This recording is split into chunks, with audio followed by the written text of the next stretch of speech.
इंदौर से हनीमून मनाने शिलोंग ट्रांसपोर्ट कारोबारी राजा रघुवंशी गए थे और उनकी लाश मिली है। उनकी पत्नी सोनम की अब तक जो है कोई भी जानकारी मिल नहीं पा रही है। गुमशुदगी में एक बड़ा खुलासा इस बीच में हुआ है। मेघालय के खासी हिल्स जिले के सोहरा में कल राजा रघुवंशी का शव बरामद हुआ है, लेकिन उनकी पत्नी सोनम का अब तक कोई पता नहीं चला है।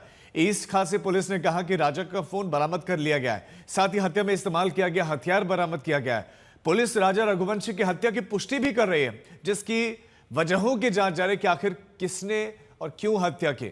पुलिस लगातार तलाशी अभियान चला रही है। एनडीआरएफ की टीमें वहां तलाश में जुटी है ताकि राजा की पत्नी सोनम को तलाशा जा सके। राजा और सोनम 23 मई से लापता थे। जिस जगह पर दोनों रुके हुए थे वहां से लगभग 20 किलोमीटर दूर राजा रघुवंशी का शव मिला है।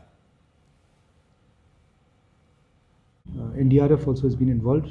So the gorge is about 3 layers, and they have gone right to the last layer, and NDRF, SDRF, SOT have gone down, and they have recovered the phone of the victim,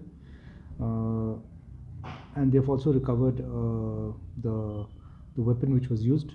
It was dao, the knife which was used, and that has been seized. However, the wife of the deceased has not been found yet.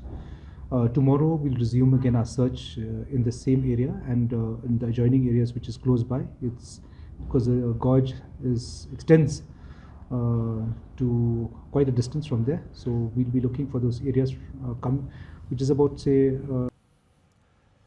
राजा रघुवंशी की हत्या की पुष्टि के बाद से अब उसकी पत्नी का एक ऑडियो सामने आया, जिसमें वो अपनी मां से बात कर रहे हैं और ये ऑडियो मेघालय दौरे का ही है, और लेकिन ये कंफर्म नहीं है कि तारीख किस दिन की है। अभी नहीं हुआ, बस हम चढ़ाई कर रहे हैं, हम ऊपर चढ़ गए फिर फोन लगाते हैं। और आज तो उपवास होगा फिर? मेरा तो उपवास है ना, मेरे को 2-3 बार बोल दिया। हाँ। मैं घूमने के चक्कर में अपनी ग्यारह थोड़ी तोड़ूंगी। वही तो कह रही, मैं अभी फरियार बना रही तो मेरे को एकदम से याद आ गई कि आज तो मेरे बहू का उपवास बापे। हाँ, खिचड़ी बना मम्मी रही का हूँ। सुबह फोन आ गया था कि उपवास है, तो मैं नहाई थी। हाँ तो कहीं दूध लस्सी जो भी मिल रहा हो उपवास का सामान वो खा लो। अब पहले ऊपर तो चढ़े, जंगल में है, यहाँ से आज कुछ मिलेगा। बाप रे, मैंने कही थी कुछ ड्राई फ्रूट रख के ले जाओ, तो बोले हाँ क्या करेंगे हम, दो ये जंगल है, पता है, घोर जंगल है, एकदम खड़ी चढ़ाई है। चढ़ना मतलब उतरना भी खड़ा ही है और चढ़ना भी खड़ा ही है। तो